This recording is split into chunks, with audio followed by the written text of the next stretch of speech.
Bonjour tout le monde, j'espère que vous allez bien. Nous sommes les propriétaires de l'entreprise Crée-moi pas. Donc, moi, c'est Mélissa. Et moi, Dominique. Donc, aujourd'hui, on est ici pour vous montrer comment faire vos portes d'armoire, leur donner une deuxième vie avec de la peinture à la craie. Donc, c'était très populaire sur notre site dernièrement d'aller voir nos transformations de cuisine. Donc, à votre demande, on vous montre comment le faire par vous-même. Allons-y. Donc, on est en train d'en faire une actuellement. Donc, on va s'en servir pour vous montrer un peu plus en détail. Donc, ici, on a une porte d'armoire, la pointe de diamant. Première étape, on a enlevé toute la quincaillerie, donc les pentures, les poignées. Chez la cliente, on a pris soin de bien identifier chacune des portes et les caissons également pour être certain qu'à l'installation, ça se passe bien, que ça soit plus rapide. Ensuite, la première étape, c'est le nettoyage. Donc, vous pouvez voir ici, il y a des endroits un petit peu plus qui ont été exposés soit à l'eau, à l'humidité. On parle souvent autour des poêles, des hottes de poêle. Il y a une graisse qui peut s'accumuler ou il y a eu des produits chimiques qui ont été appliqués pour le nettoyage. Donc, on doit s'assurer de bien nettoyer pour commencer.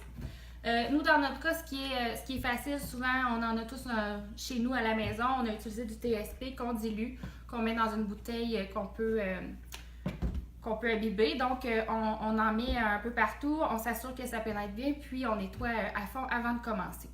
Première étape. Donc, la deuxième étape, vous pouvez, je vais juste rajouter que vous pouvez aussi utiliser une petite brosse des fois si c'est plus ardu là, comme travail. Selon les portes, justement, ceux qui sont en haut de la hotte de poêle, là, souvent sont plus... il y a plus de graisse, donc on peut utiliser une petite brosse ou même un petit oui, je vais l'avoir. Ça aussi, une petite spatule pour aider à enlever. Oui, exactement. Donc, on vous montre ce que ça donne après l'avoir nettoyé comme il faut. On voit que le bois, on est plus directement sur le bois, on a enlevé l'effet brillance aussi. Donc, dans ce cas-ci, on avait la cliente qui voulait changer ses poignées de porte. Donc, il a fallu boucher les trous de la poignée de porte.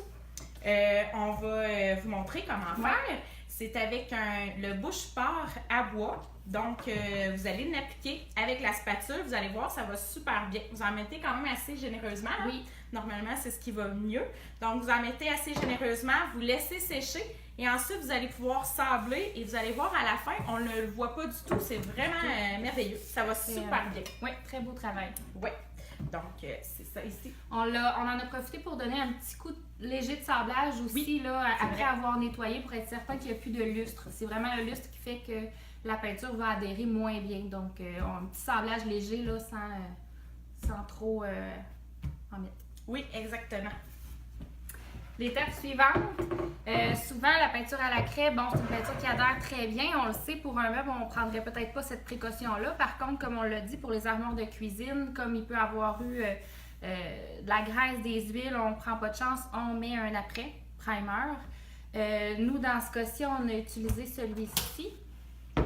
C'est le bin. Le bin, c'est un après à l'huile. Sa particularité à lui, c'est surtout qu'il va aller sceller. Donc, s'assurer que ça fait une couche de protection pour pas que vous ayez des taches qui pourraient peut-être ressortir ensuite après l'application de la peinture.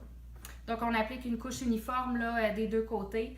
Vous pouvez y aller à 2 couches là, si c'est nécessaire, vraiment, là, dans les cas où, exemple, comme on parlait autour de la hotte de poêle, dans un cas comme ça. Pour appliquer le bin et notre peinture aussi, on utilise les petits rouleaux en microfibre. Donc, c'est ce qui va le mieux. À date, pour nous, en tout cas, on trouve que c'est ce qui va le mieux, autant pour la peinture que pour le bin. Sachez que nous, on utilise celui-là. Par contre, dans le colorantique, il y a aussi un après qu'on n'a pas encore utilisé, mais vous pouvez aussi le prendre pour vos portes d'armoire.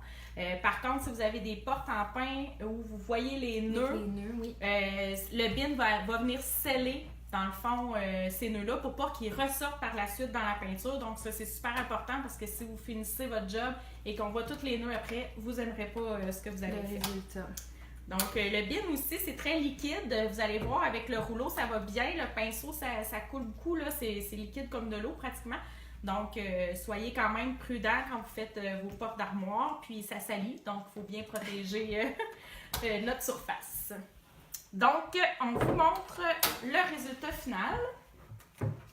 Donc, ici, on a utilisé le crème vintage de Color Antique. Ouais, je vais vous montrer ici. Donc, je vous l'approche un petit peu pour que vous voyez bien.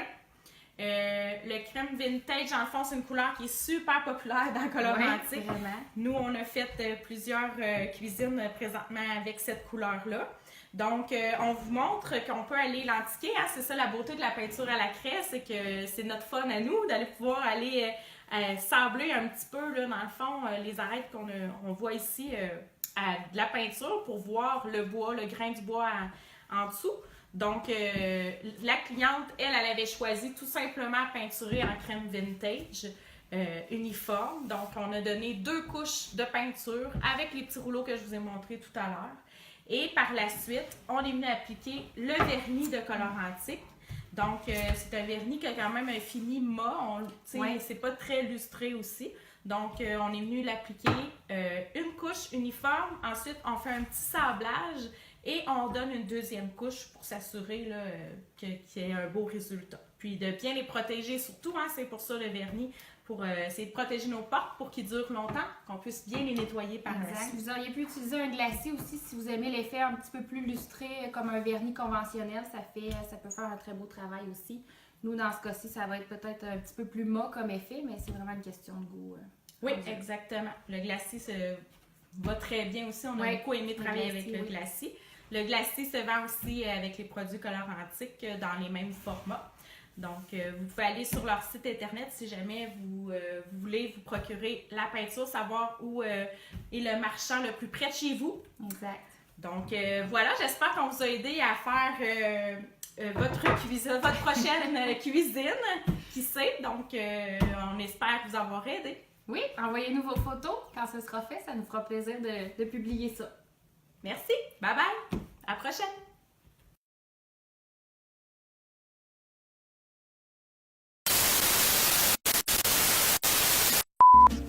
Bonjour tout le monde. On est... non, comment? On n'a pas fini. On fera jamais. Je savais plus quoi. Première étape, on enlève les... Coupe blanc. Mais avant, on enlève la... J'ai oublié de dire qu'on faisait des meubles aussi, il faut quand même le dire. Mais oui, pas de vrai. Mais c'est quoi tu voudrais dire, ça part qu'on fait des meubles? Je sais pas. Allez voir notre hashtag. À la fin, oui, c'est ça. Ah, à la fin? À la fin, on pourrait finir. Ouais. Non, mais on pourrait finir là-dessus, dire, écoutez, si vous voulez refaire des meubles, on est toujours disponible. Allez sur notre page. Si vous n'avez pas le goût de faire vous-même, on est là pour ça.